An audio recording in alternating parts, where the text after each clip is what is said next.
Como vão, Raveins, Racolo BC, tudo bem com vocês? Sahorai Tovim, Borkitov, Orivitov, dependendo do horário que você estiver vendo esse vídeo. Eu vou aqui com vocês agora iniciar a nossa Parashá da Shavua, a nossa porção da semana agora, que é a porção de Emor, tá? Então, sem mais delongas, só nós recapitulando um pouquinho do que foi dito na Parashá passada, nós falamos lá.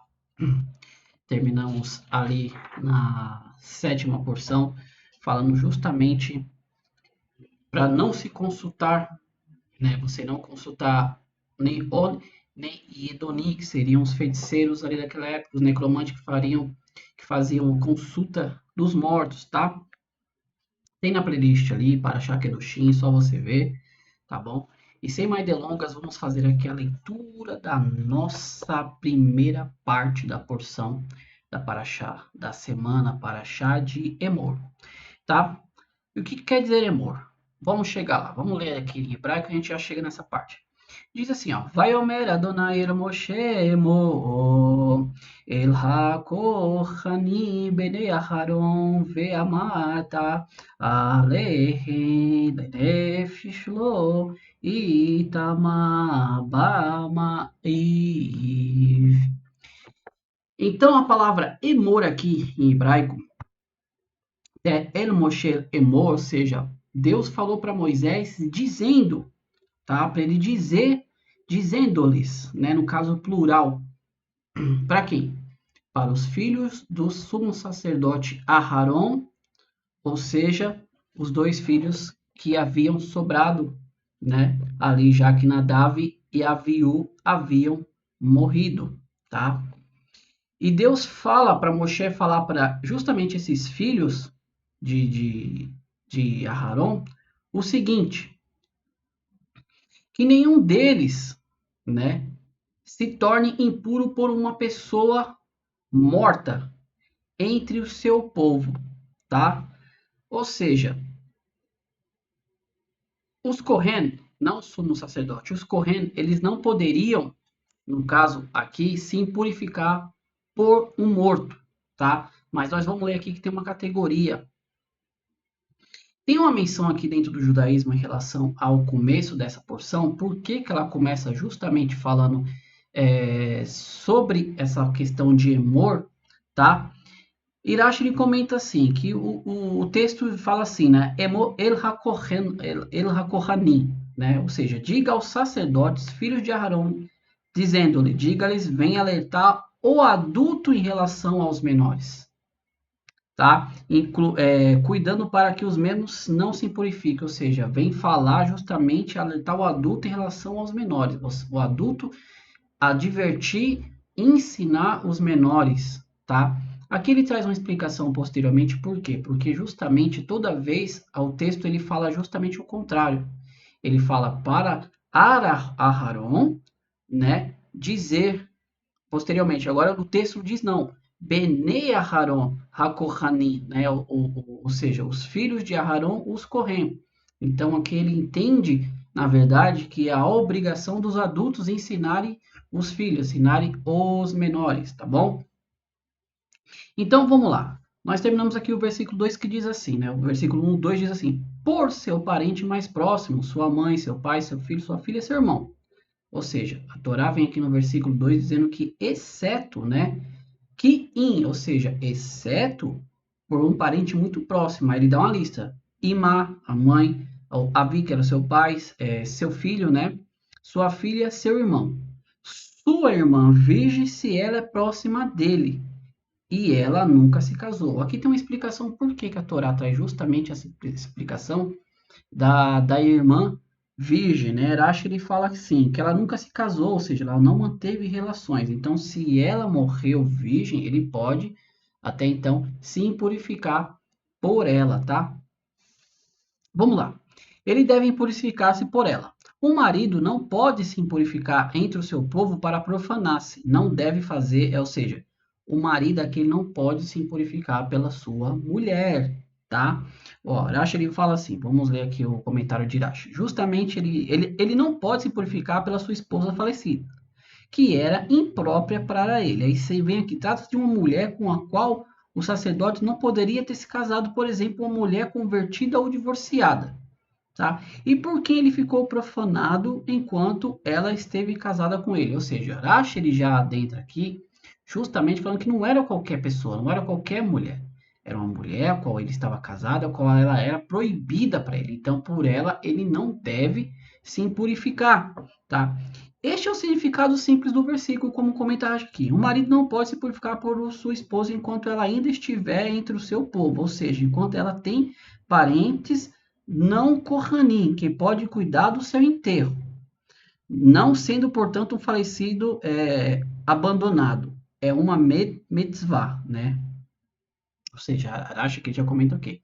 Que no caso aqui, se ela, né, vier falecer, mas ela tem pessoas no meio que podem fazer o velório dela, que não são correndo, aí já não tem problema, tá? Agora, se porventura, né, tem correntes, aí no caso ele não pode se purificar, tá? De que esposa se está tratando aqui? Mais uma pergunta de Irache. Uma esposa que o profanou, ou seja, o profanou do seu sacerdócio, incapacitando de executar o serviço. Se essa, no caso, aqui é uma esposa que não o ajudava, ou seja, ele era um correndo, ele tinha o serviço ali, tá? Então, se essa esposa, o profanou, não deixou ele fazer o serviço de Deus correto, por essa pessoa ele não tinha essa obrigação de se purificar, tá bom? Deixa eu só fazer um teste aqui, amigos, rapidinho. Desculpa, voltando aqui, tá? Então, nós entendemos aqui que essa esposa do correio não era qualquer esposa, tá bom? Vamos dar continuidade aqui. O versículo 5 diz assim: não devem fazer careca no cabelo de suas cabeças e nem rasparão as extremidades de suas barbas e não farão cortes em suas carnes. Fazer careca era aquela pessoa que estava de luto. Então ele raspava a sua cabeça, né? Ele, no caso aqui, ele raspava as extremidades de sua barba. Existiam casos que a pessoa trocavam, rasgavam suas roupas, tá? E não fariam cortes em sua carne. Isso aqui era um costume que tinha os povos pagãos. Tá? Nós já falamos aqui, inclusive o texto vai voltar aqui, que as pessoas que morriam, eles faziam cortes para sinalizar, fazer marcas, para tentar perpetuar a vida daquela pessoa. E aqui a Torá fala, você é um correndo, você é um sacerdote, você não pode fazer isso, você não pode rapar sua cabeça, você não pode tirar as extremidades de sua barba, tá? Aí a Torá vem e fala assim, Kedoshim e Ryu Lelohechem, ou seja, eles devem ser sagrados para seu Deus, para que eles não profanem o nome de seu Deus, pois são eles que apresentam as oferendas de fogo a Deus, o pão para seu Deus, por isso eles devem permanecer sagrados. Aqui a Torá já traz uma advertência que eles são representantes de Deus, tá? Eles são sagrados, eles são separados para o serviço ali do sacerdote dentro do Mishkan, no atual momento, futuramente no Beit Hamikdash. Então, eles não deveriam, né, se profanar, pois eram eles que trazem as oferendas de fogo, né, as oferendas de olá, e eles que também levavam os lechem, o pão, né, a questão dos pães multifacetados que tinham também lá naquela mesa que nós já falamos lá na Paraxá, que comenta justamente sobre todas as peças do tabernáculo, tá? Então, eles deveriam permanecer sagrados. O versículo 7 nos diz assim: eles não casarão com mulher imoral, nem com uma mulher que viola caráter sagrado, e nem com uma mulher que tenha se divorciado de seu marido, pois ele é sagrado para seu Deus. Aqui Irache ele traz uma explicação interessante. O que era uma mulher imoral? Tratava-se de uma mulher com quem um israelita, que lhe é proibido, coabitou, como por exemplo, alguém da lista de relações puníveis com careta, que era aquela punição que a pessoa era afastada do povo judeu. Ou um natim. Natim, no caso, aqui é um descendente dos Gibeonitas, que vai estar lá na frente do livro de Yehoshua, tá? Do livro de Josué. Ou um anzer, que é um bastardo, fruto de uma união proibida. Ou seja, essa é uma mulher imoral, porque o Kohanim ele não poderia se casar, que ela era fruto de uma relação ilícita, a qual um judeu não poderia ter ali relações, ou seja, matrimoniais também, tá? Já o que é a pessoa que viola o caráter sagrado? O Urash ele comenta assim, o termo hebraico é halachá, tá? Uma mulher que nasceu de uma união que é imprópria para o sacerdócio, como por exemplo a filha de uma viúva com um sumo sacerdote, ou a filha de uma mulher divorciada, ou ainda uma mulher que participou do ritual de Halatzar, com um sacerdote comum. Tá? Então aqui Irache ele fala que essa pessoa que usa o termo aqui, que é viola o caráter sagrado, seria também uma mulher, porque o Kohen Gadol, nós vamos ver na frente aqui que no caso seria o sumo sacerdote, qual nós estamos falando aqui no caso é Aharon, ele não poderia casar-se com as viúvas. Então, se nasceu de uma relação errada uma menina, o Kohen também não poderia, tá? Tomar ela como mulher, tá bom? Versículo 8 diz assim: Você deve santificá-lo uma vez que ele apresenta o pão a seu Deus, ele deve ser tratado como uma pessoa sagrada, uma vez que Anohi Hashem, eu sou Deus que o santifico. Tá? Então Deus vem aqui e fala, ele não pode, ele tem um serviço ali sagrado para Hashem, um serviço sagrado para Deus. Então ele não pode ter algo nele que seja impuro, que não seja santo, porque ele oferece diariamente o serviço, os pães ali. Lembra dos pães dos pães do Lechanan Panim, que seriam os pães ali multifacetados que tinham ali dentro lá da parte santa, né? Separada do santo do santo. Então, ele faz referência, ele traz o lechem para dentro, o pão, e o pão ele tem um simbolismo muito grande aqui na Torá, tá? Outra hora nós falamos só sobre a questão do pão dentro da Torá.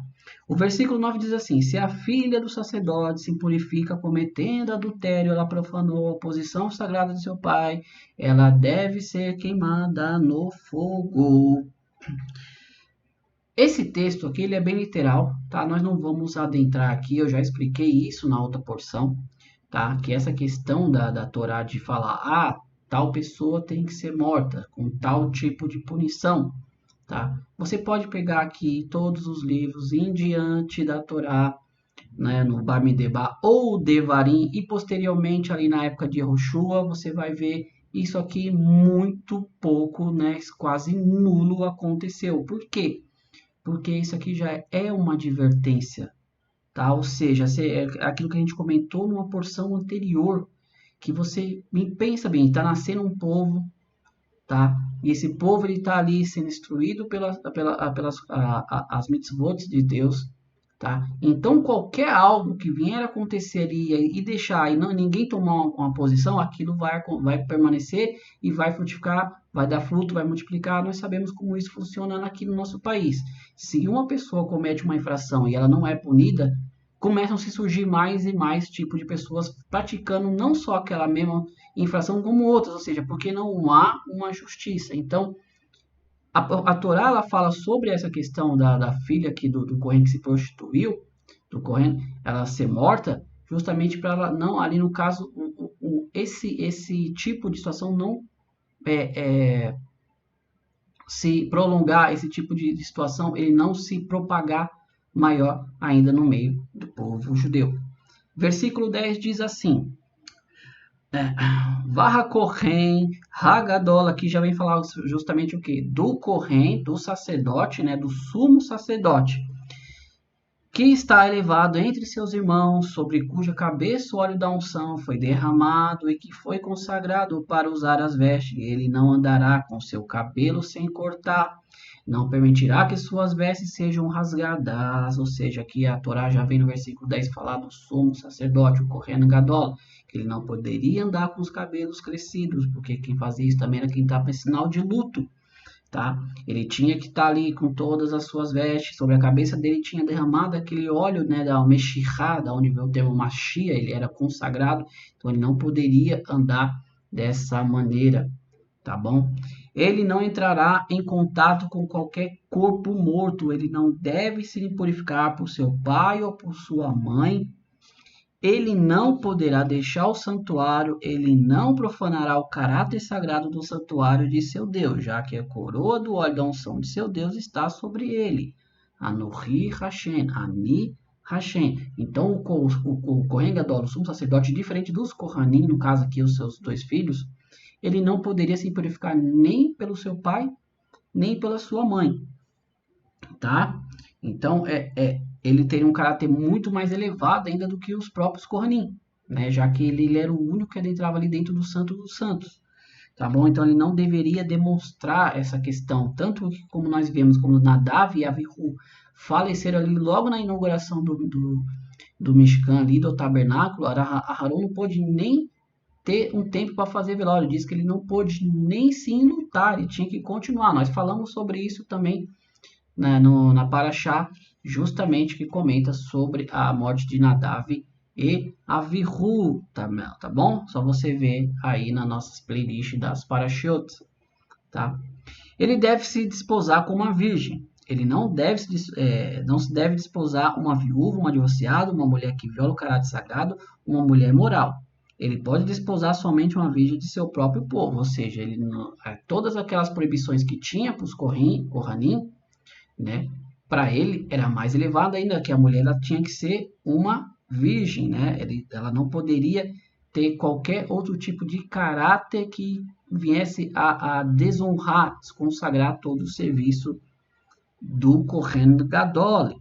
Ele não profanará o caráter o caráter sagrado de seus filhos dentro do seu povo, porque eu sou Hashem que eu santifico. Ou seja, aqui entra a questão justamente, ele não profanará o caráter sagrado de seus filhos dentro do seu povo. Ou seja, ele tem que ser o exemplo para os Kohen, tá? Para que não venha profanar. E no final, mais uma vez, vem aquela famosa frase que eu já disse para vocês aqui. Deus fala, Ani Hashem, né? Que eu sou Deus que o santifica, tá? Então, Mekadeshô, ou seja, que ele santifica o serviço ali do sacerdócio, tá bom? Amigos, ele é uma porção curta, bem objetiva, tá?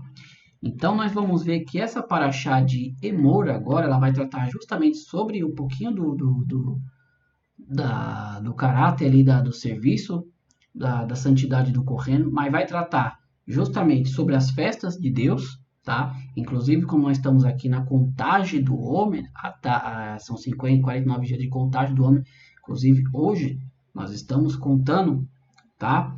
Vai falar sobre a contagem do homem, vai falar um pouquinho sobre Yom Kippur, vai falar sobre Rosh Chodesh, vai falar um pouquinho de Pessa também, tá? Então ela é uma paraxá assim completa, tá bom? E no decorrer da semana nós vamos falando sobre cada ponto. Tem umas porções aqui que elas são grandes, nós vamos tratando aqui, tá bom, amigos? No demais, eu vou falar para vocês um Shavuot Tov, tá? Iniciamos já uma nova semana. Muito obrigado, você que chegou nesse vídeo aqui pela primeira vez. Deixe o seu like, deixe seu comentário. Se é novo no canal, né? Se inscreva, compartilhe esse conteúdo para alcançar mais pessoas aí, tá bom? E assim nos vemos na segunda-feira com a próxima segunda parte da porção de Emor, tá bom? Mais uma vez, amigos, um Todarabá, muito obrigado, Bekor, Tov, tudo de bom para vocês. E nos vemos na segunda, se assim Hashem quiser, se Mashiach vier hoje, melhor para Hashem, nos vemos em Jerusalém e Hashem ali, juntamente com Mashiach, estará para nós o mais profundo das suas instruções, tá bom? No demais, Lehitraot, nos vemos no próximo vídeo. Tchau, tchau.